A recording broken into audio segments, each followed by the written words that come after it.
Bien,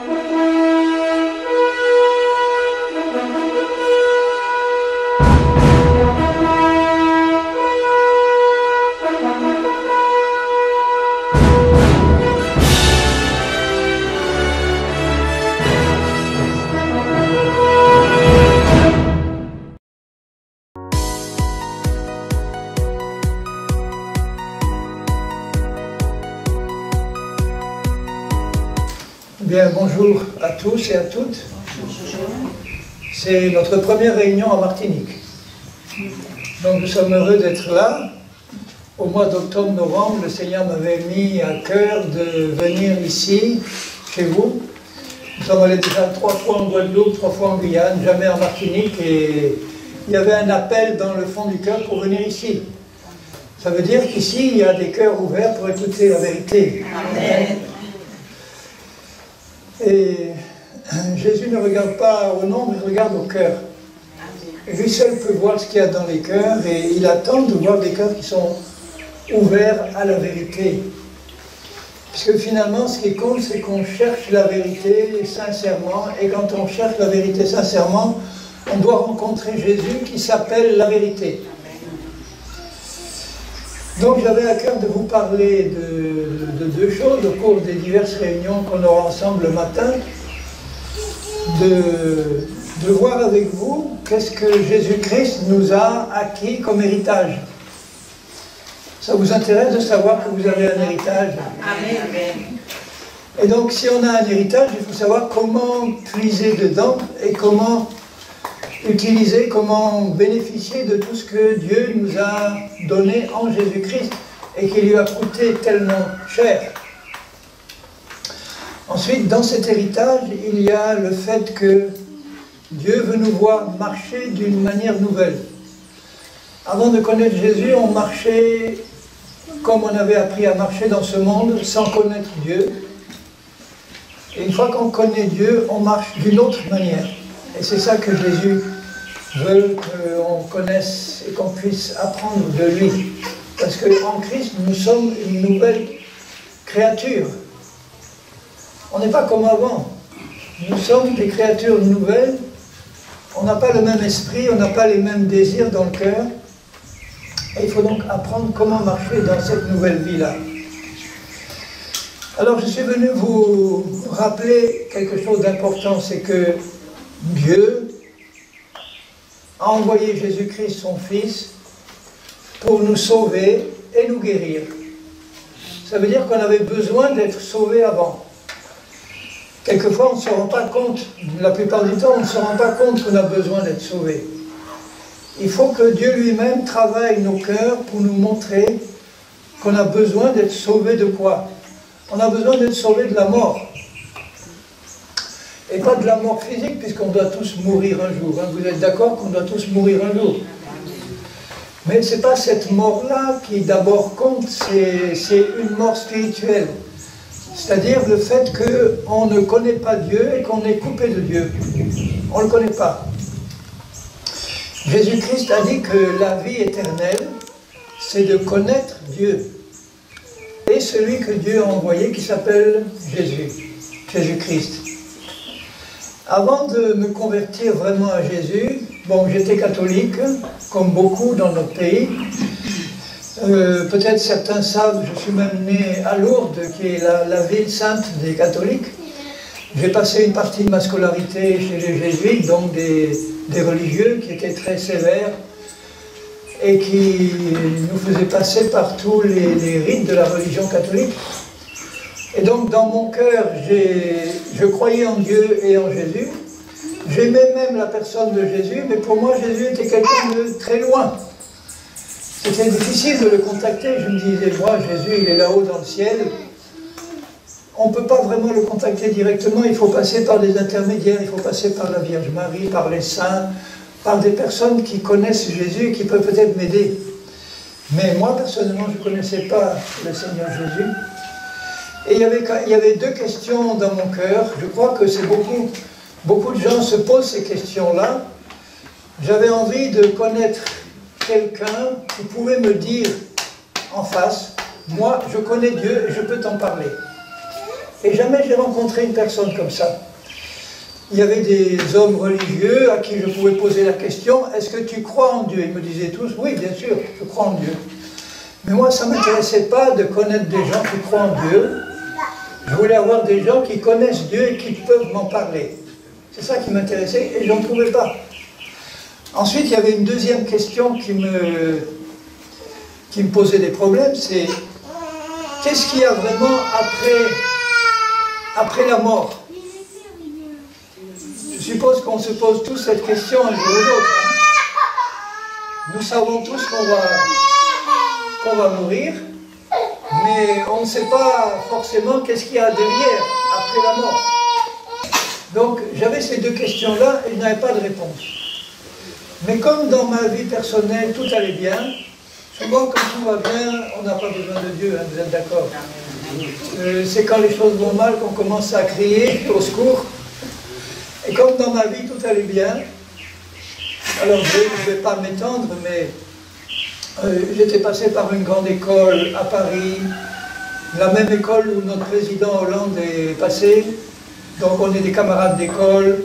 Après mon école, tout me réussissait, j'ai été conseiller de plusieurs ministres en Afrique, dans divers pays. J'avais une femme, des beaux enfants, un bon travail. Après, je suis devenu professeur à l'université. Tout allait bien, merveilleux. Vous ne pouvez pas vivre une vie plus agréable que la mienne. Un bon salaire. Quand on est professeur à l'université, on n'a pas énormément de travail. J'avais 5 heures de cours obligatoires par semaine, vous voyez. Plus le temps de préparation, évidemment, de ces cours et d'autres cours supplémentaires, mais c'est la belle vie. Et puis un jour, on a été confronté à un drame, on a perdu une fille à 5 ans et demi d'un accident. Alors, quand tout va bien, bon, ben ça va, on n'a pas besoin de Dieu. Et le jour où j'ai appris l'accident de ma fille, j'étais en voyage, et quand je suis revenu du voyage, c'est ma femme qui m'a appris, voilà, notre fille, elle est morte. À cet instant-là, moi qui ne connaissais pas, je croyais en Dieu, mais c'est tout, j'ai reçu comme une parole de Dieu dans mon cœur, qui m'a dit, ça m'a étonné, ça m'a surpris, ce n'est pas Dieu qui est responsable de la mort de ta fille. J'ai entendu ça dans mon cœur. Alors je me suis dit, si ce n'est pas Dieu, c'est qui alors? Après j'ai compris qui c'était. Parce que la Bible nous apprend que Dieu a créé l'homme pur et parfait. Il n'y avait pas de péché dans la vie des 2 premiers hommes et femmes qui ont été créés. Ils étaient en communion avec Dieu, ils étaient dans un beau jardin, ils ne devaient pas mourir, pas être malades, tout allait bien pour eux. Et Dieu leur avait dit, le jour où vous mangerez du fruit de cet arbre-là, vous allez mourir, vous mourrez certainement. Ils ne savaient pas ce que c'était que la mort, ils ne connaissaient que la vie éternelle, et ils ont été trompés par le diable. C'est toujours pareil, le diable arrive et il essaye de nous séduire avec ses mensonges. Ils ont écouté la voix du diable, ils ont désobéi, et le jour où ils ont désobéi, la mort est entrée en eux. Ils ne sont pas morts physiquement tout de suite, ils sont morts spirituellement, ils ont été coupés de Dieu, d'un coup, ils ont dû sentir une différence énorme, ils étaient en communion avec Dieu, et là, d'un coup, ils ont été plongés dans la mort et dans les ténèbres. Et Dieu les a mis en dehors du jardin. Il leur a fait des promesses en leur disant qu'un jour, il y aurait quelqu'un qui viendrait et qui écraserait la tête du serpent. Et nous savons qui est celui qui devait écraser la tête du serpent. C'était celui qui devait descendre des descendants d'Adam et d'Ève. Et nous savons que c'est le Seigneur Jésus qui est né un jour. Dieu lui a formé un corps dans le sein de la Vierge Marie et il est né sans péché. Le seul à être né sans péché. Pourquoi Jésus est né sans péché? Parce que à partir du moment où le péché est entré dans l'homme et dans la femme, tous leurs enfants ont hérité de ce péché-là. Tout le monde est né dans le péché, donc Dieu sait que ce n'est pas notre faute si on est né dans le péché. On va grandir dans le péché, dans la désobéissance, on va faire des choses qui déplaisent à Dieu, on va pécher, et la conséquence de tout ça, c'est que la mort se développe, la mort s'est développée dans l'humanité tout entière, et aujourd'hui, quand vous regardez le pauvre monde humain, vous voyez les maladies, les guerres, les infirmités, les accidents, la malédiction partout. Et beaucoup de gens disent, mais si Dieu existe, pourquoi il permet tout ça? Moi je leur réponds, mais vous ne savez pas qu'aujourd'hui la Bible dit que le Dieu de ce monde, ce n'est pas le grand Dieu qui l'a créé, c'est le Dieu de ce monde, c'est Satan. Depuis que l'homme a vendu son âme à Satan au début, et que tous les enfants de ces gens-là, des deux premiers, sont devenus des pécheurs, c'est Satan qui contrôle ce monde, c'est Satan qui cause tous ces accidents, ces maladies, ces malédictions qu'on voit partout, et qui rendent le monde malheureux. Alors bien sûr, moi j'étais heureux dans ce monde, mais un jour le malheur m'a frappé aussi, directement. Et là, Dieu a eu compassion de moi, puisque le jour des obsèques de ma fille, il y a un collègue de l'université qui s'est approché de moi, il ne m'avait jamais parlé comme ça. Il m'a regardé bien droit dans les yeux et il m'a dit, mais alors avec assurance, il m'a dit, Dieu existe et Jésus-Christ est vivant. Alors ça m'a surpris. Ce qui m'a surpris, c'est la manière dont il disait avec assurance. Et dans mon cœur, j'ai dit, celui-là, il doit connaître. Il doit savoir quelque chose que moi, je ne sais pas. Il ne me parle pas comme les autres qui croient en Dieu, qui n'ont pas la même force, la même certitude. Lui, il me parlait avec force. Et sur le moment, j'ai dit, bon, écoute, j'ai pas envie d'en parler maintenant, c'est pas le moment. Mais dedans, je me disais, un jour, je vais lui poser des questions et je vais voir si vraiment, lui, il connaît Dieu. Après, il m'a invité dans son église. Moi, pour moi, qui étais catholique, il n'y avait que les catholiques, les protestants et les orthodoxes. Évidemment, les meilleurs, c'était les catholiques. Les protestants, c'était des frères égarés pour nous. Et puis les orthodoxes, pareil. Ils s'étaient séparés de la vraie religion, la bonne. Pour moi, c'était l'église catholique. Alors, je lui dis, mais comment elle s'appelle ton église, là? Il me dit, c'est une église évangélique. J'ai dit, église évangélique, moi, j'ai jamais entendu parler de ça.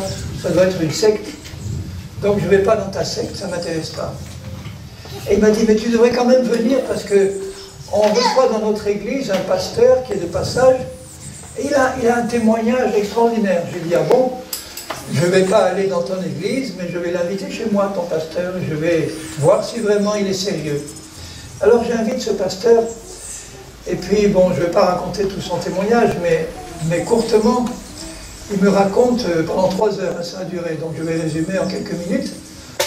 Il me dit, moi, j'étais chrétien, je connaissais Dieu comme mon sauveur et mon Seigneur, je rendais témoignage partout, et un jour j'ai eu un cancer de la moelle épinière, et il a dû être opéré de ce cancer. On lui a donc coupé la moelle épinière, on a raclé le cancer, et il s'est retrouvé paralysé du bas à vie.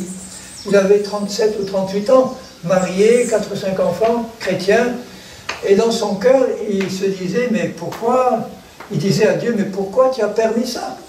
Moi, je suis ton enfant, je te sers, je suis fidèle, et voilà que je me retrouve paralysé, jeune, à vie, toute la vie. Et Jésus est intervenu, et il l'a guéri surnaturellement en un instant. Alors qu'il était paralysé, qu'il ne pouvait plus marcher, il s'est levé de son lit et il a marché dans l'hôpital. Tout le monde disait, mais c'est pas possible. Quelqu'un comme lui, avec la moelle épinière coupée, on ne peut pas marcher normalement, il faut un miracle. Jésus a fait un miracle. Et après il m'a dit, mais c'est pas fini, parce que quelques années après, il a eu une autre maladie. Et comme Jésus l'avait guéri de la première, cette fois il a dit, Jésus va me guérir de la deuxième, pareil. C'était une maladie très grave, une infection du sang. Il a eu l'infection du sang dans les 2 pieds. La circulation du sang s'est arrêtée dans ses pieds et la gangrène a commencé à venir dans ses doigts de pied. Vous savez ce que c'est que la gangrène, hein? C'est la pourriture. Donc il avait les doigts de pied tout noirs. Et le docteur, qui a été appelé par sa mère, puisqu'il ne voulait même pas aller à l'hôpital, a regardé ça. Il a dit, mais là, il n'y a qu'une chose à faire, il faut couper les pieds, sinon la gangrène va monter. Les 2 jambes vont être pourries, il va falloir couper les 2 jambes complètement. Et il a dit à ce moment-là, non, vous ne me couperez pas mes jambes. Jésus m'a guéri de mon cancer, il va me guérir de la gangrène. Le Seigneur est puissant. Et Dieu ne l'a pas guéri. Alors, il était en train de me raconter, mettez-vous à ma place, moi j'enseignais la psychologie à l'université, et voilà devant là quelqu'un qui me raconte son histoire, moi j'écoute, et il me dit, à un moment donné, j'ai senti la mort venir sur moi. Elle est rentrée par les pieds comme un froid, et j'ai senti la mort qui rentrait, et la mort a touché mon cœur, et quand la mort a touché mon cœur s'est arrêté, et je suis mort. Moi j'avais le mort devant moi, donc ça m'intéressait de connaître la suite.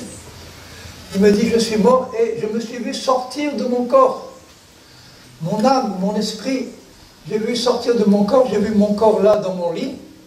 Moi j'étais à côté, dans mon esprit, et son esprit était en pleine santé. Son esprit n'avait pas la gangrène. Son esprit était là, et il s'est senti attiré vers le ciel.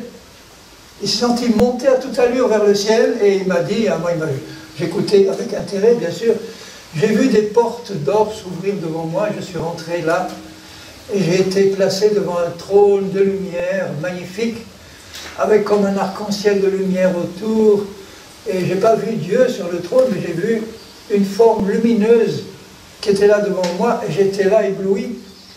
Je regardais comme le soleil, mais ça me faisait pas mal aux yeux. Et à un moment donné, de cette lumière-là, à la droite de cette lumière, une autre lumière est sortie. Et nous savons, nous, qui est assis à la droite de Dieu dans le ciel. C'est Jésus-Christ. Et cette lumière-là est sortie de la droite du trône, elle s'est approchée de moi, elle a pris une forme humaine, et là, j'ai reconnu celui que je servais depuis des années, le Seigneur Jésus-Christ. Quand on voit Jésus dans le ciel, on le reconnaît tout de suite. Et le Seigneur lui a dit, tu sais, il faut que tu retournes sur la terre raconter ce que tu as vu dans le ciel, parce qu'il lui a montré plusieurs choses. Il lui a montré la place qu'il attendait dans le ciel, parce que Jésus a dit à tous ses disciples, je vais vous préparer une place là-haut, et quand je l'aurai préparée, je reviendrai vous chercher. Et il va revenir bientôt, il faut être nous qu'on soit prêts à partir.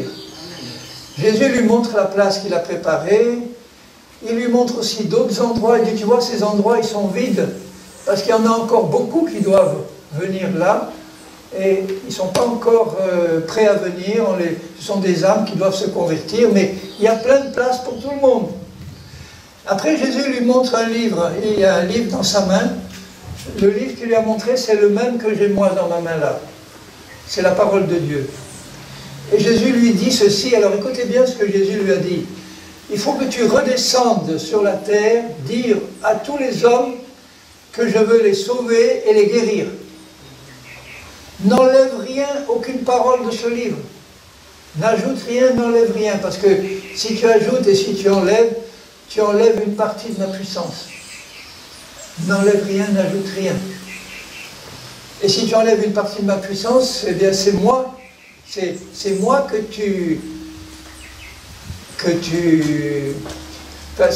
personne que tu touches, parce que moi et ma parole, nous sommes un. Et lui ne voulait pas redescendre sur la terre, il dit, Seigneur, je suis tellement bien maintenant avec toi, là. J'ai aucune envie de revenir sur cette terre, j'ai trop souffert sur la terre. Même en tant que chrétien, j'ai trop souffert. Est-ce que je ne peux pas rester maintenant avec toi? Le Seigneur lui a dit, non, c'est pas ton heure encore. Quand j'ai connu cet homme-là, il avait 65 ans, il est mort à 83 ans, donc des années bien plus tard. C'était pas son heure, là. Quand il est monté au ciel, il avait 45 ans. Et le Seigneur, voyant qu'il ne voulait pas, ne l'a pas obligé à revenir. Mais il l'a pris par la main et il lui a dit, maintenant, j'ai une chose encore à te montrer. Il l'amène devant une espèce de falaise et il le met là au bord de la falaise et Jésus était derrière lui. Et Jésus lui dit, maintenant, regarde. Il m'a dit, j'ai regardé, j'ai vu des ténèbres. Je voyais personne, mais j'entendais sortir des ténèbres, des voix d'hommes et de femmes qui criaient, et qui me voyaient dans la lumière et qui criaient.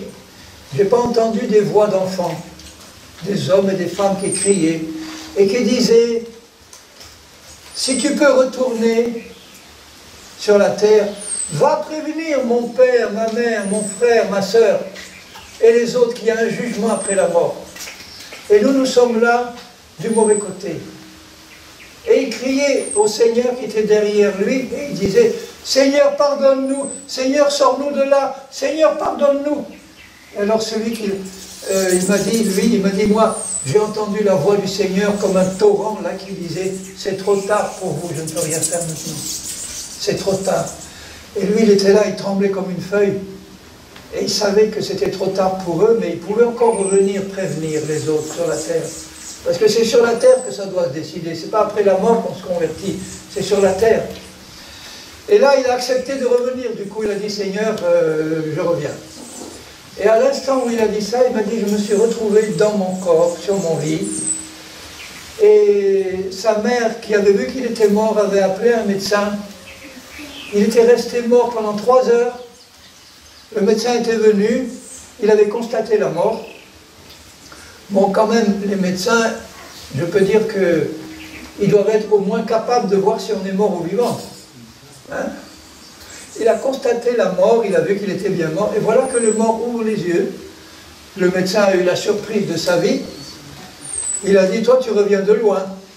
Il ne savait pas vraiment ce qu'il disait, parce qu'effectivement il revenait de loin. Et le médecin l'a dit, bon, je ne sais pas ce qui s'est passé, peut-être que j'ai mal diagnostiqué, mais en tout cas, je vais t'amener de force à l'hôpital pour y mourir, parce que tu ne peux pas vivre avec la gangrène que tu as. Les 2 jambes étaient pourries de gangrène, tellement qu'ils ne pouvaient recevoir aucune visite. Enfin, je passe sur les détails, hein, parce que l'odeur était tellement épouvantable. Il a été amené à l'hôpital pour mourir, et il me dit, en souriant, 3 jours après, le Seigneur, par sa puissance, il a fait repousser les chairs qui étaient pourries, il a fait repousser les nerfs, les veines, la peau s'est remise dessus, et il était entièrement guéri au bout de 3 jours. Vous voyez la puissance du Seigneur? Il est là pour guérir. On va prier pour les malades, mais croyez que le Seigneur est là pour guérir, parce qu'il est écrit que sur la croix, il a porté la malédiction qui était sur nous, à cause de notre péché.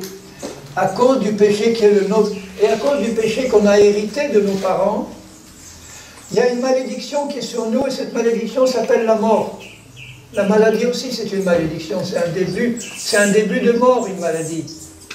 Et Jésus, par amour pour nous, il a accepté de descendre du ciel, de s'incarner en la personne de Jésus-Christ, le Fils de Dieu. Il a vécu une vie sans péché, et un jour il a été baptisé dans le Jourdain, on l'a plongé dans le Jourdain, Jean-Baptiste l'a plongé, et on sait que l'Esprit de Dieu est venu sur lui avec puissance, et là il a commencé un ministère glorieux pendant 3 ans et demi. Il a guéri les malades, il a ressuscité les morts, il a pardonné les pécheurs. Il ne faisait que du bien. Les seuls qui ne l'aimaient pas, c'était les chefs religieux, les pharisiens, qui étaient jaloux de lui parce qu'il ne pouvait pas faire tous les miracles qu'il faisait. Ils l'accusaient de servir Satan. Mais Jésus savait qui il servait, Dieu son Père. Lui, le Fils de Dieu. Et au bout de 3 ans et demi, on l'a pris, on l'a battu, on lui a arraché la barbe, les cheveux, on l'a fouetté. Et quand on fouette, quand les Romains fouettaient, c'était avec un fouet, avec des crochets de fer au bout qui arrachaient la chair. Souvent, les gens qui étaient fouettés comme ça, ils mouraient tellement c'était dur comme supplice. Ensuite, il a été cloué sur une croix, il est resté 6 heures cloué sur une croix, et à un moment donné, à la 3e heure de son sacrifice, là, les ténèbres ont envahi la terre pendant 3 heures. Et c'est là que le Fils de Dieu a porté dans son corps, il a porté tous nos péchés et toutes nos maladies, il les a portés. Il a porté la malédiction qui était sur nous, il a porté la condamnation, le jugement, parce que Dieu a tellement aimé le monde qu'il a envoyé son Fils pour que tous ceux qui croient en lui échappent au jugement et reçoivent la vie éternelle.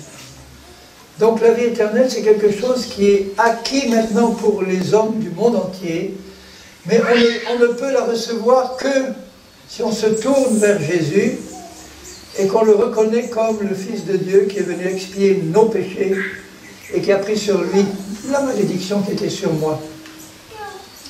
Il y a quelques jours seulement, à l'occasion d'un enterrement, j'étais allé prêcher dans l'église paroissiale catholique de Lourdes, devant des catholiques, donc je leur ai cité le passage où Jésus a été crucifié, Et à côté de lui, il y avait deux brigands, un à gauche, un à droite. Et au début, les deux l'injuriaient, se moquaient de lui. Et après, il y en a un qui s'est repenti. Il s'est tourné vers l'autre et il a dit, nous, nous sommes des criminels. C'est juste ce qui nous arrive. Mais lui, là, il n'a rien fait de mal. Et il se tourne vers Jésus. Donc, il reconnaît son péché, il reconnaît qu'il est un criminel, et il se tourne vers Jésus et il lui dit, Seigneur Jésus, souviens-toi de moi quand tu reviendras dans ton règne. C'était fort comme révélation. Il savait que Jésus allait revenir régner. Il savait donc qu'il était le Messie d'Israël. Et il lui dit simplement, souviens-toi de moi. Et la réponse de Jésus, elle est merveilleuse. Il lui dit, je te le dis en vérité, aujourd'hui même, tu seras au paradis avec moi. Aujourd'hui même. Alors je dis, moi quand j'étais catholique, je n'étais pas sûr après la mort, tout de suite après la mort, d'être au paradis direct. On m'avait enseigné qu'il fallait peut-être que je passe au purgatoire quelques centaines d'années. Et donc, ce n'était pas rassurant comme perspective. Et là, Jésus dit à ce criminel, c'était quelqu'un qui avait fait des crimes. Ce n'était pas un petit pécheur ordinaire. Enfin, il n'y a pas de petits et de grands pécheurs pour Dieu. On est tous pécheurs, ou on est tous pardonnés, ou on est tous perdus. Et il lui dit, ce soir tu seras au paradis avec moi. Et je dis à tous les catholiques qui étaient là, vous voyez comment c'est facile d'entrer au paradis. Puisque Jésus a payé pour tous nos péchés, si vous reconnaissez que vous êtes pécheur et que Jésus est mort pour vos péchés, eh bien il efface tout d'un coup comme si vous n'avez jamais péché. Et il vous dit maintenant si tu meurs, tu vas au paradis direct. Parce que moi j'ai payé pour toi. Et s'il nous arrive de pécher, parce qu'il nous arrive encore de pécher, même en tant que chrétien, si nous reconnaissons nos péchés devant Dieu, le sang que Jésus a versé est puissant pour effacer nos péchés. Et à ce moment-là, on se retrouve devant lui, pur de tout péché. Voilà ce que Jésus est venu faire. Et quand j'ai écouté ce témoignage, je me suis dit, ah ça c'est quand même fort. Mais j'aurais bien aimé être avec lui dans le ciel pour constater la vérité. Donc je vais quand même aller dans cette secte, écouter ce qu'il a à dire, ce pasteur-là. J'y suis allé, j'ai écouté le message tout simple de l'Évangile. Nous sommes tous pécheurs, alors là, il n'y a aucun problème, il n'y a pas un qui est plus pécheur ou moins pécheur. Dès la naissance, on est pécheur de nature, mais on n'a pas encore manifesté le péché dans nos vies. Vous voyez la petite fille qui est là, elle ne sait pas qu'elle a reçu, la pauvre, c'est comme ça depuis Adam et Ève, une nature qui va la pousser à pécher quand elle va grandir, et qu'elle aura besoin de se tourner vers Jésus pour recevoir son salut, comme nous tous. Et donc là, j'ai écouté cet évangile, tous vous êtes pécheurs, et moi qui étais un fils de bonne famille, j'étais pas comme ces jeunes des quartiers, des banlieues, qui se droguaient, qui fumaient, qui volaient. Pour moi, à mes yeux, j'étais quelqu'un de bien. C'est-à-dire, pour Dieu, c'était le pire. Comme le pharisien qui disait dans le temple devant Dieu, « Seigneur, je te remercie que moi je suis bien, moi je paye ma dîme, moi je ne suis pas comme ce publicain qui est là, ce pécheur-là, il n'est pas comme moi je suis bien, lui il n'est pas bien. » Et Jésus dit, ce pharisien-là, il est rentré chez lui, il n'a pas été pardonné. Mais le pauvre publicain qui était là, devant Dieu, qui reconnaissait son péché, qui se battait la poitrine et qui disait « Seigneur, aie compassion de moi qui suis un pécheur. » Jésus dit, celui-là, il est rentré chez lui justifié, pardonné. Voilà. Moi, j'étais comme le pharisien. Moi, je suis bien. Moi, j'ai pas besoin... Non, j'avais vraiment pas conscience que j'étais un pécheur. Mais ce jour-là, quand cet évangile m'a été annoncé par quelqu'un qui avait vu Jésus, qui avait vu le ciel, qui avait vu l'enfer, je vous garantis que quand il prêchait, ça remuait les cœurs. J'étais là, j'écoutais, et peu à peu, le Saint-Esprit en moi m'a convaincu et m'a dit, non seulement tu es pécheur comme les autres, mais tu es pire que les autres parce que tu te crois bien, en plus. Et maintenant, je te fais la grâce de réaliser que dans ton cœur, eh bien, ton cœur a besoin d'être sauvé, comme tout le monde. J'ai écouté ça et j'ai été touché dans mon cœur. Et à la fin, il a fait quelque chose qui m'a dérangé. Il a dit, comme ça arrive de dire dans une réunion chrétienne, il a dit, maintenant, tous ceux qui ont été touchés dans leur cœur, levez la main, je vais prier pour vous. Et moi, j'étais enseignant à l'université, heureusement c'était une grande salle, il y avait au moins 400 personnes. Je m'étais fait tout petit dans un coin parce que je me disais, s'il y a un de tes étudiants qui est là, ta réputation elle est fichue. Donc je ne veux pas lever la main, je restais tranquille là dans mon coin. Je n'ai pas levé la main, j'ai écouté la prière. Et pendant qu'il priait dans mon cœur, j'étais convaincu. Et dans mon cœur, j'ai fait la prière, même sans lever la main.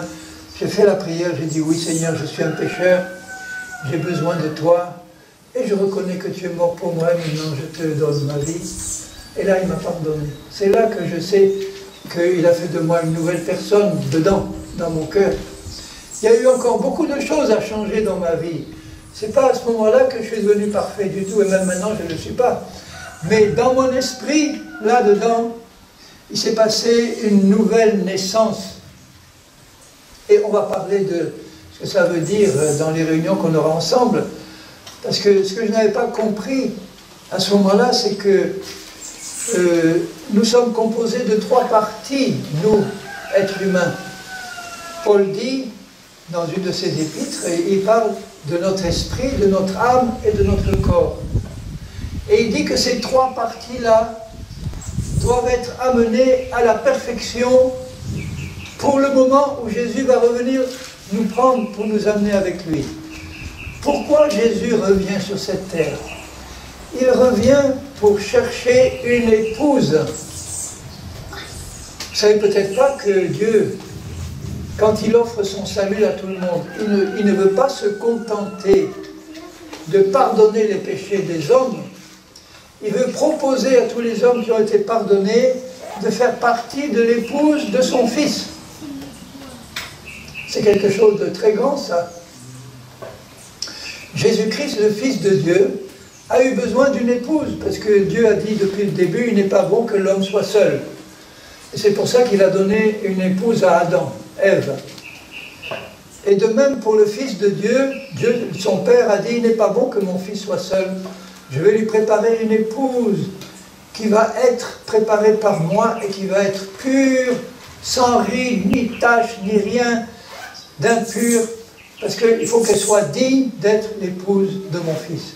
Et il vient chercher cette épouse-là.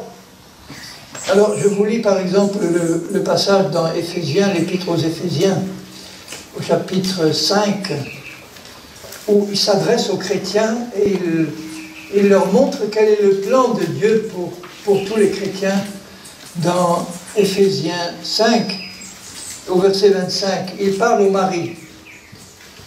Alors s'il y a des maris ici, ou des futurs maris, écoutez bien ce que Dieu dit aux maris, et notamment aux maris chrétiens. Il dit, Marie, Éphésiens 5, 25, aimez vos femmes comme Christ a aimé l'Église, et il s'est livré lui-même pour elle, donc il s'est livré à la mort pour elle. Pourquoi? Pour la sanctifier, pour faire d'elle une Église sainte. Il n'y a que Dieu qui peut faire ça.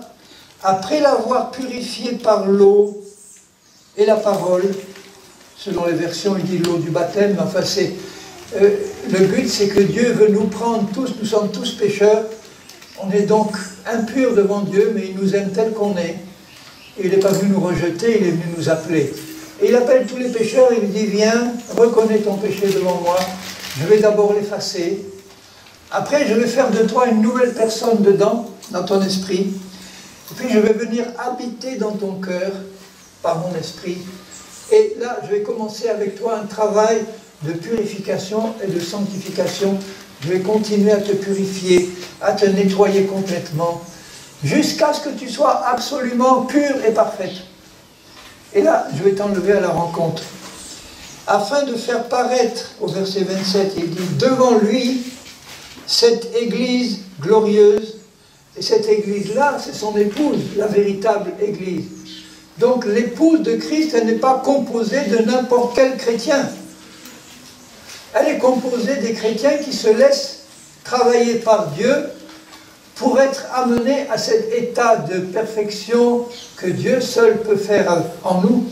Et il dit là, de faire paraître devant lui quand est-ce qu'elle va paraître devant lui, cette épouse? Quand elle va être enlevée de la terre pour monter à sa rencontre dans le ciel. Cette épouse glorieuse, sans tache, ni ride, ni rien de semblable, mais sainte et irréprochable. Ça, c'est Dieu qui veut le faire dans nos vies. Ça veut dire que cette épouse-là, ou cette future épouse, elle doit accepter de se donner entièrement à Dieu, en lui disant, écoutez bien, en lui disant, maintenant Seigneur, tu fais ton travail dans ma vie comme tu veux. Je ne veux rien garder pour moi, je ne veux pas dire je te donne ma vie à 90%, même à 99%, parce que s'il y a 1% qui n'est pas purifié, on n'est pas enlevé. À 100%. Et après, Dieu nous dit, maintenant fais-moi confiance, je vais te montrer comment je vais te faire arriver à cet état-là. Et il dit au mari chrétien, voilà, c'est comme ça que tu dois aimer ta femme. Juste au-dessus, au verset 22, il dit, femmes, soyez soumises à vos maris.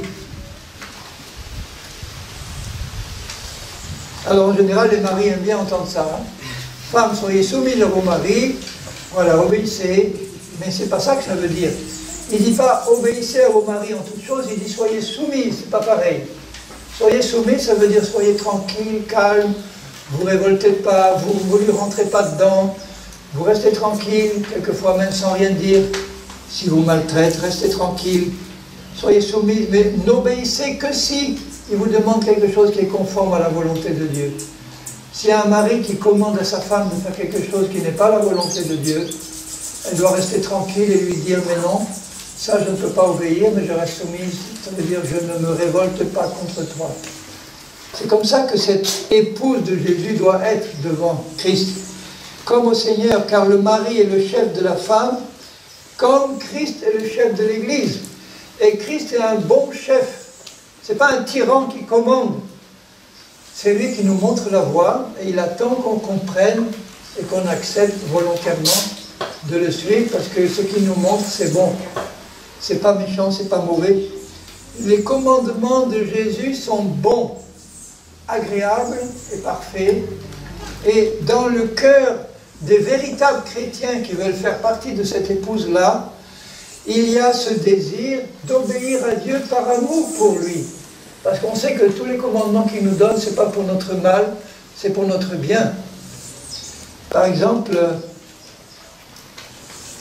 dans l'évangile de Matthieu, au dernier chapitre de l'évangile de Matthieu, au chapitre 28, Jésus, une fois qu'il est ressuscité, il parle à ses disciples et il leur dit ceci, au chapitre 28 de Matthieu, à la fin, au verset 18, il dit, Jésus s'étant approché, leur parla ainsi.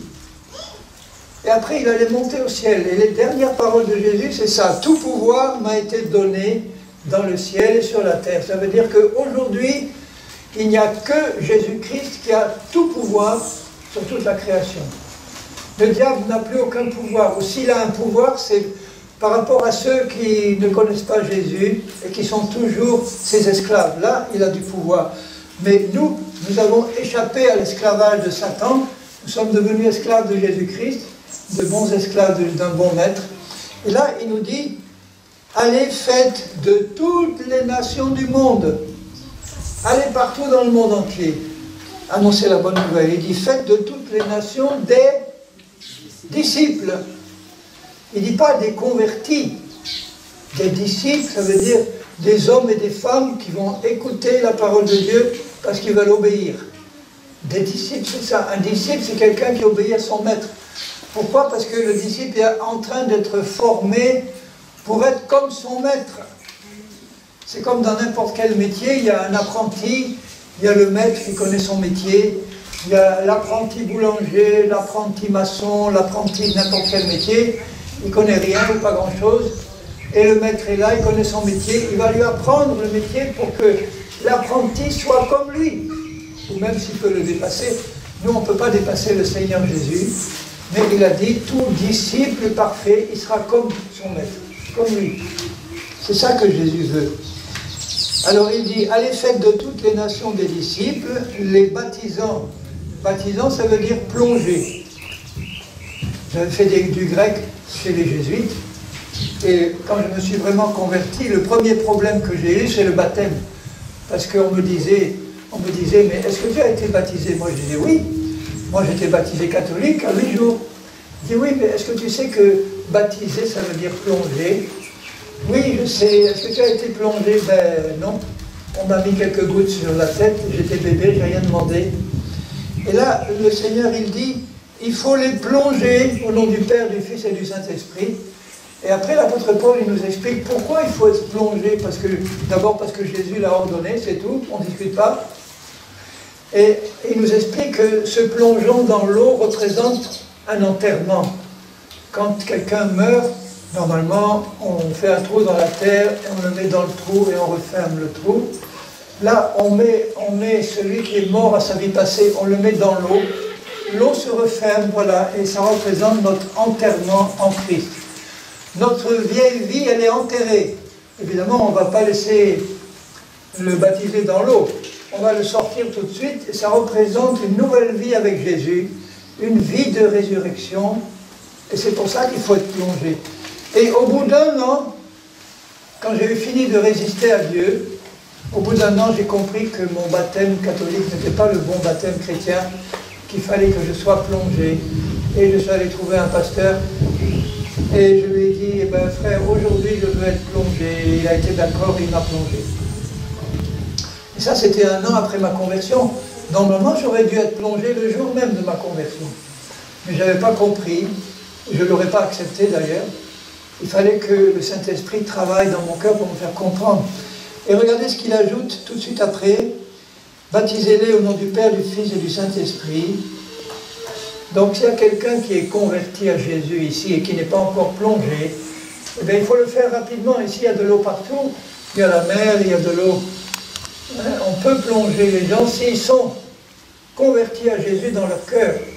Ce n'est pas le baptême qui nous sauve, c'est la foi en Jésus, la repentance et la foi en Jésus.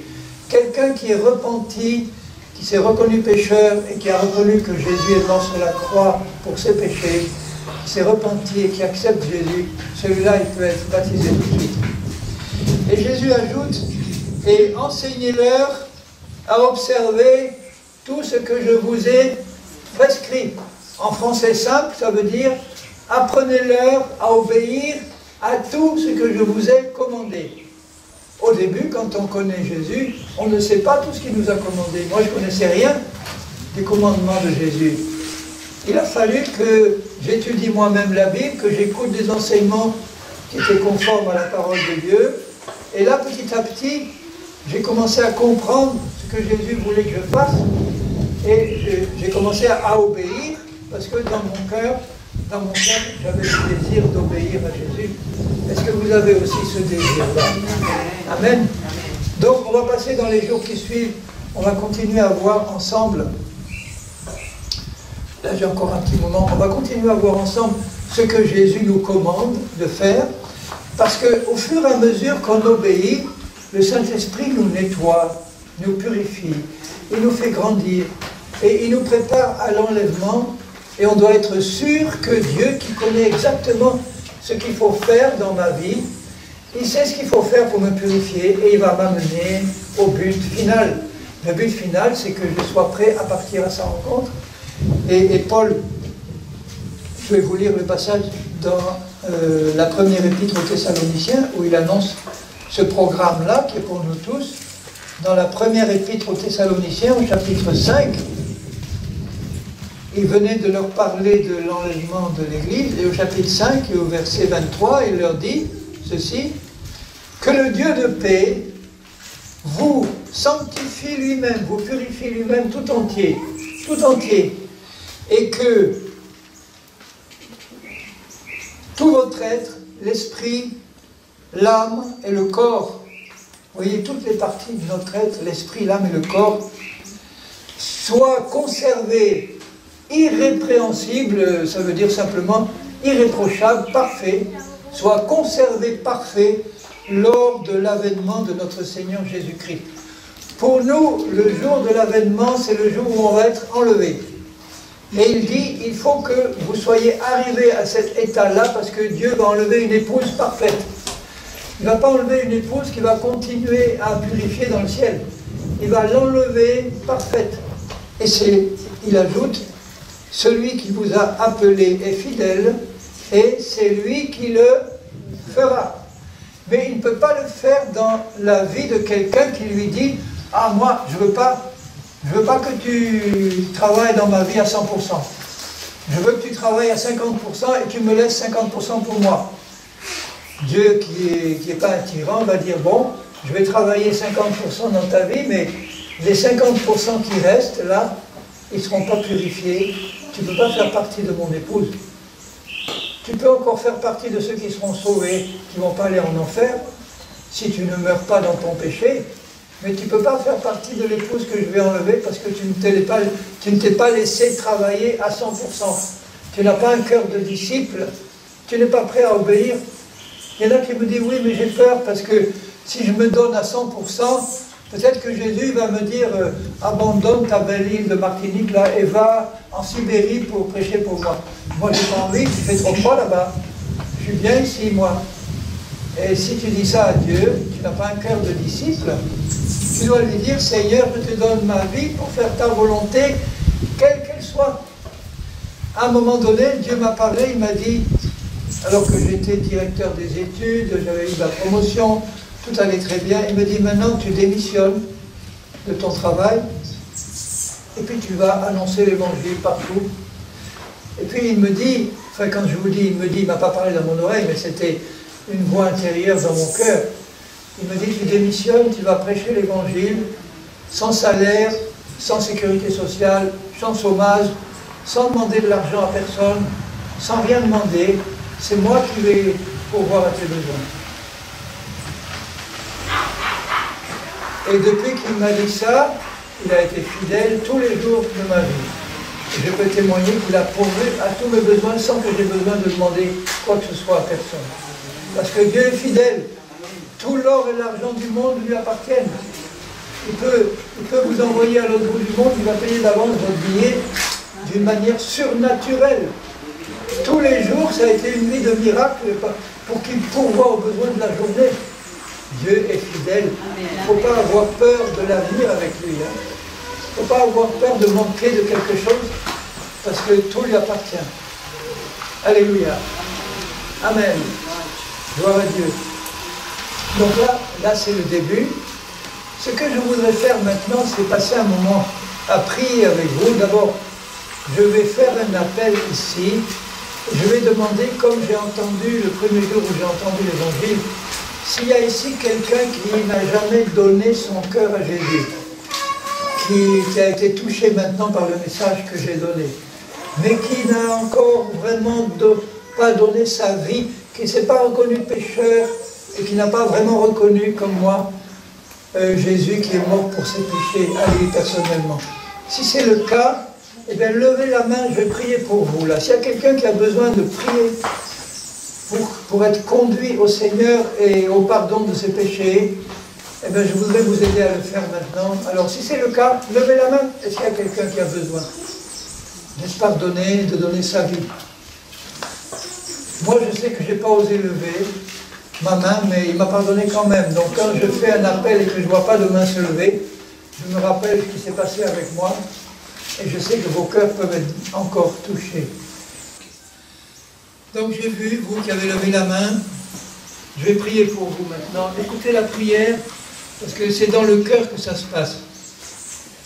Je vais faire la prière comme si c'était moi qui la faisais à Dieu.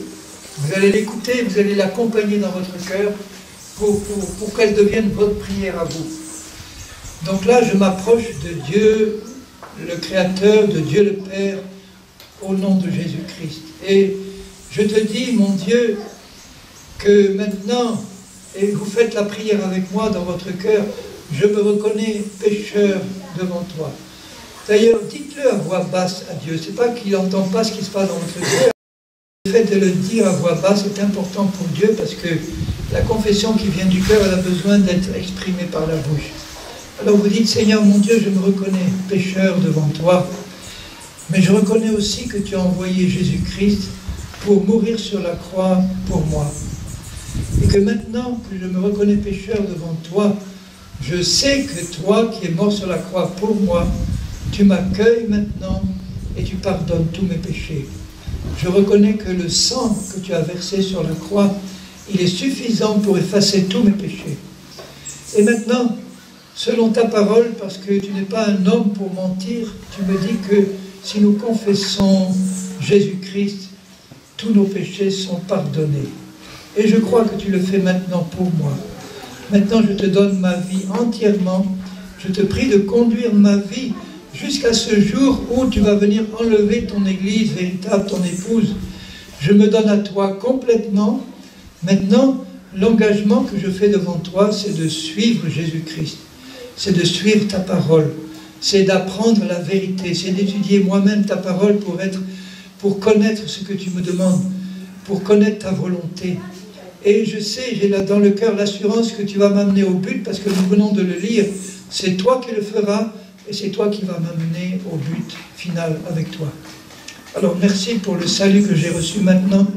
Merci parce que tu es fidèle, et je sais que toi, dans ta fidélité, tu me conduiras jusque dans la vie éternelle avec toi. Au nom de Jésus-Christ. Amen. Amen. Amen. Amen. Et maintenant, vous qui êtes ici, je suppose donc que vous connaissez déjà Jésus-Christ comme votre Sauveur et Seigneur, et que vous avez donc accepté Jésus comme Seigneur, comme celui qui vous donne des commandements qui sont bons, agréables et parfaits, que vous êtes passé par le baptême d'eau. Si ce n'est pas le cas, eh bien, si vous êtes membre d'une église qui pratique le baptême d'eau par immersion, si vous ne l'avez pas fait, allez trouver votre pasteur et dites-lui, pasteur, maintenant j'ai compris, parce que j'ai donné mon cœur et ma vie au Seigneur, j'ai compris que je dois obéir à son ordre et que je dois passer par un baptême d'eau par immersion, et insister auprès du pasteur pour qu'il le fasse le plus vite possible. Si vous n'êtes pas membre d'une église, eh bien, nous sommes ici en Martinique jusqu'au 14 avril. Et si vous n'êtes pas membre d'une assemblée, laissez le Seigneur vous diriger. Je conseille toujours aux frères et aux sœurs qui se convertissent, je leur dis, allez faire un tour dans votre environnement des églises évangéliques qui peuvent s'y trouver, et demandez à Dieu qu'il vous montre où peut être votre place. C'est lui qui va vous diriger, soit dans une église, soit dans un groupe, soit là où des chrétiens qui aiment la vérité se réunissent et sont décidés d'étudier ensemble sa parole pour obéir et pour continuer d'avancer dans la connaissance de sa volonté. Il va le faire, il va vous guider. Et je suis prêt, moi, à vous baptiser aussi, si c'est le cas, si vous désirez, que vous n'avez pas d'assemblée où aller. Je peux déjà vous baptiser au nom du Père, du Fils et du Saint-Esprit. On laissera le Seigneur conduire. Maintenant, comme je le fais d'habitude aux réunions que j'anime, je veux aussi vous montrer que le désir du Seigneur, comme il l'a dit à ce frère quand il est monté au ciel, va dire aux hommes que je veux les sauver et que je veux les guérir. Donc nous allons passer un moment à prier pour des malades, s'il y en a ici. S'il y a des malades ou des gens qui ont besoin d'une guérison, eh bien on va prier pour vous, pour que le Seigneur vous guérisse. Comme nous ne sommes pas très nombreux, on peut le faire individuellement. Quand on est nombreux, je fais une prière collective, et ça revient au même, le Seigneur il est là au milieu de nous par son esprit. Lui, il va toucher les malades qui sont prêts à croire que Dieu veut les guérir. C'est ça que je vous demande, frères et sœurs.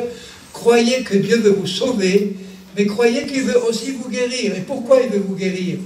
Parce qu'il a porté sur la croix nos maladies et nos infirmités, et que par ses meurtrissures, il nous a déjà guéris il y a 2000 ans. Et c'est dommage de savoir qu'il nous a déjà guéris et de ne pas profiter de ce qu'il a accompli pour nous. Et comme j'aime bien laisser la parole de Dieu parler, je vais juste vous lire un verset dans l'évangile de Matthieu au chapitre 8 et au verset 17. Versets 16 et 17. Avant de prier pour les malades, c'est important de nous rappeler la parole de Dieu, parce que c'est elle qui donne la foi. Dans Matthieu 8, 16, le soir, on amena auprès de Jésus plusieurs démoniaques. Il chassa les démons par sa parole, et ensuite il guérit tous les malades présents. Un autre évangile dit qu'il y avait là, tous les malades de la ville étaient rassemblés devant la maison de Pierre. Et il les guérit tous. Alors regardez pourquoi il les a guéris, afin que s'accomplisse ceux qui avaient été annoncés par Ésaïe le prophète. Qu'est-ce qu'il avait annoncé, Ésaïe le prophète? Il a pris nos infirmités et il s'est chargé de nos maladies. Et où est-ce qu'il les a prises, nos maladies et nos infirmités? Sur la croix. Dans la première épître de Pierre, au chapitre 2 et au verset 24, il dit « Lui qui a porté lui-même nos péchés dans son corps sur la croix. » Donc vous voyez, sur la croix, il a porté tous nos péchés pour que, quand on se tourne vers lui, puisqu'il a payé pour nos péchés, il nous pardonne tout de suite. Et il a porté aussi, dit Isaïe, nos maladies et nos infirmités. Ce qui veut dire que maintenant, si nous nous approchons de Dieu pour croire à sa parole, en disant, Seigneur, puisque tu as porté mes maladies et mes infirmités, je n'ai pas besoin de les porter maintenant. C'est le diable qui veut que je les garde. Toi, tu es venu me sauver et me guérir. Et c'est maintenant, si vous avez foi en cette parole-là, on peut passer un moment à prier ensemble, si vous en avez besoin. Si vous avez besoin d'être guéri d'une maladie, vous pouvez soit la recevoir directement là où vous êtes, direct, en disant, Seigneur, j'ai compris, je prends la guérison que tu m'as acquise à la croix et je la garde et je te dis merci. Maintenant, il a aussi dit une chose qui est toute simple. Il a dit dans Marc 16 et au verset 17, « Voilà les signes qui accompagneront ceux qui auront cru en moi. Ils imposeront les mains aux malades ou aux infirmes en mon nom et ils seront guéris. » C'est tellement simple. Et le fait d'imposer les mains, ça peut fortifier la foi de quelqu'un parce que Jésus a dit, vous poserez vos mains sur les malades. C'est un point d'appui pour ma foi. Et si nous faisons ça dans la foi, vous recevez maintenant même votre guérison, si vous ne l'avez pas encore reçue. Donc s'il y a des malades là qui ont besoin, ou des infirmes qui ont besoin de prier, eh bien approchez-vous, nous allons prier.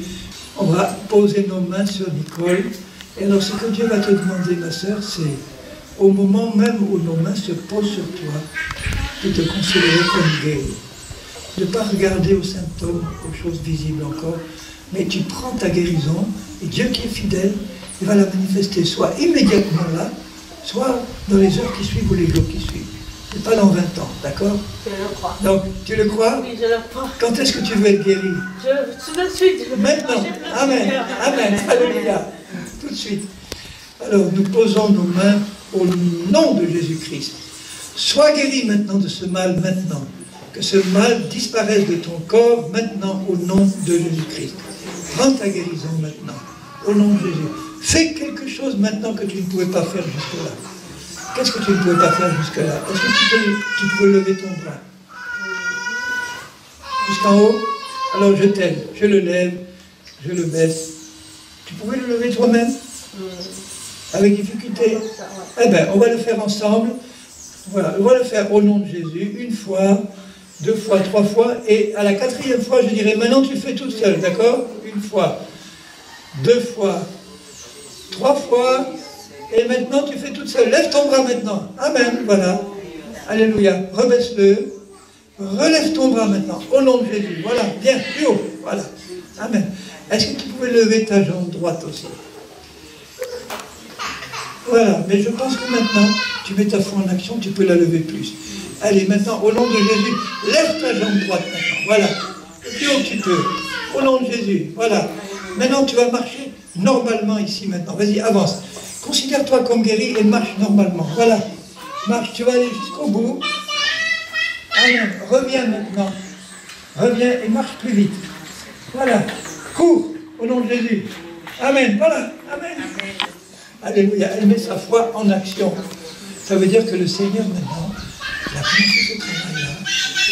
Voilà, amen. Tu es libéré, tu es guéri. Amen. Déjà, tu as vu qu'on a levé la main. Si je ne pouvais pas la lever comme ça jusqu'à présent. Amen. Tu dois commander à ton corps de faire des choses qu'il ne pouvait pas faire jusqu'à présent, par la foi. Amen, Nicole. Tu as la foi, je sais dans mon cœur que tu as la foi. Amen, alléluia. Donc, quelle que soit la maladie, l'infirmité, Jésus a tout pris sur lui, tout. Donc pour lui, ce n'est pas un problème, même si c'est cancer, n'importe quelle maladie. J'ai vu Jésus guérir instantanément des cancers, des diabètes, n'importe quelle maladie, des choses qui ne vont pas. Le Seigneur, il a tout pris sur la croix et il veut que maintenant, toi, tu prennes ta guérison une fois pour toutes. Et les symptômes disparaîtront fidèlement. Alors nous allons imposer les mains à ma sœur Élise. Au nom de Jésus, ma sœur, nous t'imposons les mains. Et Jésus a dit, vous poserez vos mains sur ceux qui vont mal et ils seront guéris. Il emploie le futur, ça ne veut pas dire que ce n'est pas nécessairement immédiat, mais moi je m'attends toujours à une guérison instantanée. Voilà, quel que soit ton mal maintenant, au nom de Jésus, je parle à ce mal, tu quittes ce corps et tu ne reviens plus de ce corps. Ce corps est guéri maintenant de toute maladie, infirmité quelconque, considère-toi comme guéri et le Seigneur va confirmer sa parole. Amen. Amen, sœur. Mon frère, viens. Mon frère, on va demander au Seigneur de t'enlever tout ce qui ne va pas dans ton corps et de te fortifier de sa force toute puissante. Hein. Tu veux prier, Karine? Seigneur, merci parce que tu es présent au milieu de nous, Seigneur, et nous appliquons ta parole selon Marc 16 et nous imposons les mains à notre frère Charles, Seigneur, et nous disons qu'il est guéri par les meurtrissures de Christ, c'est ta parole qui le dit. Nous commandons à toute infirmité, à tout mal de quitter ce corps au nom de Jésus. Merci Père, tu le fais pour la gloire de Jésus. Amen. Amen, amen. Jésus a dit dans sa parole, voilà les miracles qui accompagneront tous ceux qui auront cru. Il n'a pas dit tous les pasteurs qui auront cru, tous les hommes qui auront cru, tous ceux qui auront cru, vous pouvez imposer les mains avec foi aux malades et seront guéris. La douleur au dos, depuis longtemps, elle va partir maintenant. Amen. Au nom de Jésus, que cette douleur au dos disparaisse maintenant. Douleur qui part maintenant et qui ne revient pas. Au nom de Jésus. Est-ce que tu avais du mal à te baisser? Non. Non, aucun. Simplement une douleur. Au nom de Jésus, douleur, va-t'en. Au nom de Jésus. Pas douleur au nom de Jésus. Amen. Remue comme ça. Amen. Est-ce que cette douleur part? Ou est-ce que tu l'as? Est-ce qu'il y a quelque chose qui a changé maintenant là? Oui. Est-ce que tu sens que la douleur s'en va? Parce que quand j'ai vu ça, j'ai senti ça s'est démonté. Amen. Au nom de Jésus, douleur part complètement maintenant. C'est maintenant que tu dois partir, douleur, au nom de Jésus. Au nom de Jésus. Remue encore, vas-y, remue fort. N'aie pas peur, la douleur est condamnée à mort. Amen. Au nom de Jésus. S'il y a des choses que tu avais du mal à faire, fais-les maintenant. Ça va? Au nom de Jésus. Amen. Donc avant que je parte en métropole, tu vas témoigner que la douleur est partie. Amen. Amen. Amen. Alléluia. Merci Seigneur. Daniel, Ismaël. Alors, on va prier. Les mains. Eczéma. Et là, ça fait mal ici. Alors, eh bien, on va prier ensemble, on va poser les mains. Seigneur, au nom de Jésus, maintenant, Seigneur, tu fais passer cette guérison dans le corps d'Ismaël, qu'il n'ait plus aucune douleur. Et nous maudissons cette douleur au nom de Jésus et nous lui ordonnons de quitter ce corps qui est pour le Seigneur. Au nom de Jésus, reçois ta guérison, Ismaël. Ismaël, Jésus, il t'a guéri maintenant. Alors que l'eczéma et les douleurs, que s'en aille maintenant, tu vois, Jésus, donc il enlève l'eczéma, les douleurs, l'allergie, au nom de Jésus. Amen. Tu es content? Ben, tu dis merci Jésus. Merci Jésus. Gloire à Dieu. Oui, bonjour frères et sœurs. Dans 2 Corinthiens 5:10 parle que chacun de nous, on aura passé devant le tribunal pour le bien et le mal qu'on a fait. Donc j'aurais aimé un petit peu plus pour comprendre. D'accord. Donc, la question elle est simple. Hein. L'apôtre Paul dit dans la 2e épître aux Corinthiens que tous les chrétiens, mais le contexte montre que c'est après l'enlèvement de l'Église que ça va se passer. Que tous les chrétiens qui ont été enlevés vont passer devant le tribunal de Christ. Ce n'est pas pour être jugés, sauvés ou perdus, puisqu'ils sont déjà sauvés, ceux qui sont montés. c'est pour que leurs œuvres soient jugées. Les œuvres, ça veut dire les actions qu'on a accomplies sur la terre quand on sert le Seigneur. Quand on est chrétien sur cette terre, le Seigneur, il nous demande de faire des œuvres, c'est-à-dire des actions, mais pas n'importe lesquelles. Il nous est dit que Dieu a préparé dans le ciel des actions pour nous qu'on doit accomplir par le Saint-Esprit. On peut faire des choses pour Dieu, mais que Dieu ne nous a pas demandé de faire. Ce n'est pas forcément des mauvaises choses.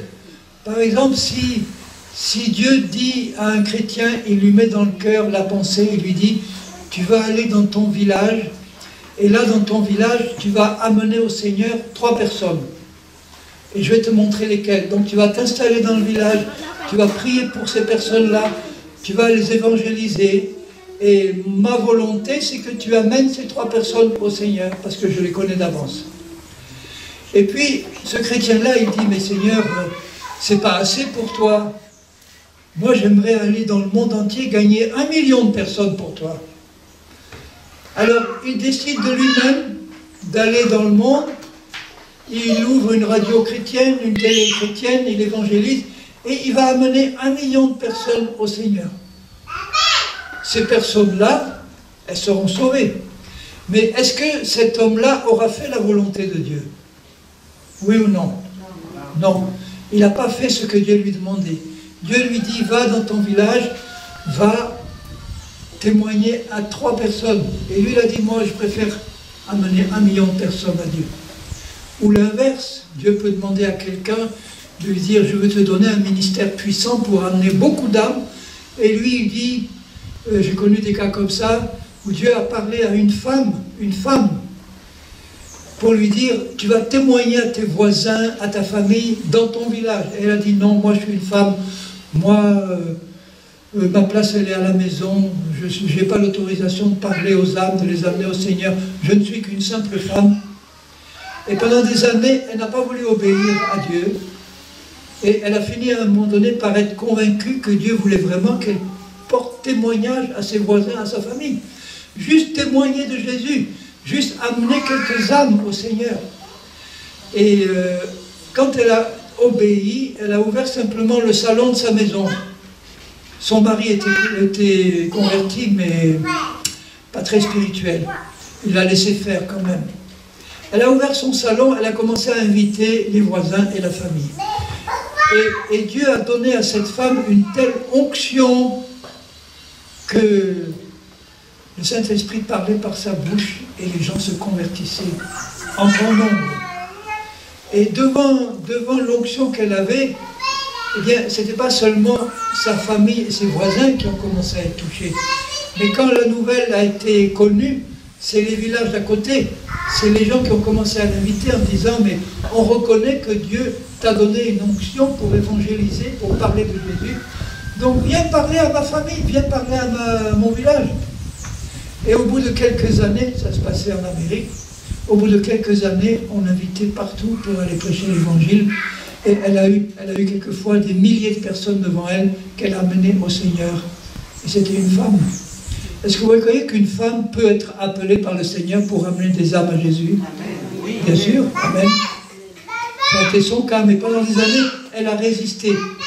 Donc là, devant le tribunal de Christ, nous allons tous passer, et comme tout ce qu'on a fait sur la terre, il est enregistré. Là, je suis enregistré, mais il y a une caméra céleste là, qui enregistre toutes mes actions, tout ce que je fais.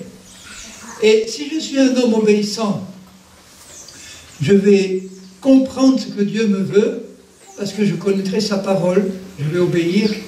Et quand le Saint-Esprit parle à mon cœur ou me donne des convictions, je vais obéir. Et là, je vais accomplir les œuvres que Dieu a préparées lui-même. Et si c'est des œuvres que moi, je vais accomplir parce que ce sont les miennes, devant le tribunal de Christ, toutes mes œuvres vont venir à la lumière. Les œuvres qui ne sont pas celles que Dieu avait prévues pour moi, là, il ne parle pas des péchés que j'ai commis. Les péchés que j'ai commis sont effacés par le sang de Jésus. C'est toutes les œuvres que j'ai faites pour Dieu. Ou les témoignages que j'ai pu donner. Si c'est fait dans la chair d'une manière humaine, une manière qui n'est pas conduite par l'Esprit de Dieu, ça va être brûlé au feu devant le tribunal de Dieu. Il ne restera rien. Mais les œuvres qui sont celles que Dieu a préparées pour moi et que j'ai accomplies dans la foi, là, il y aura une récompense pour moi.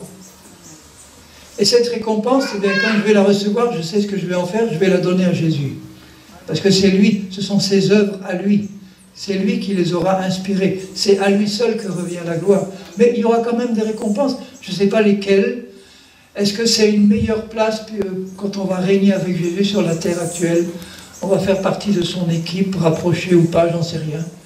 En tout cas, le désir de mon cœur, c'est d'obéir à Dieu et d'obéir à ce que sa parole nous dit et ce que son esprit nous dit.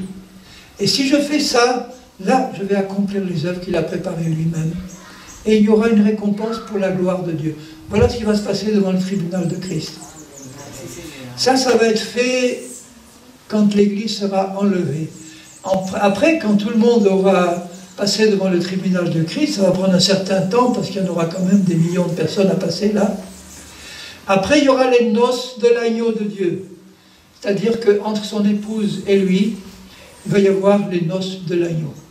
Si on a le temps d'en parler pendant cette mission, on en parlera. Mais l'essentiel, c'est de partir à la rencontre du Seigneur. Vous êtes d'accord, hein?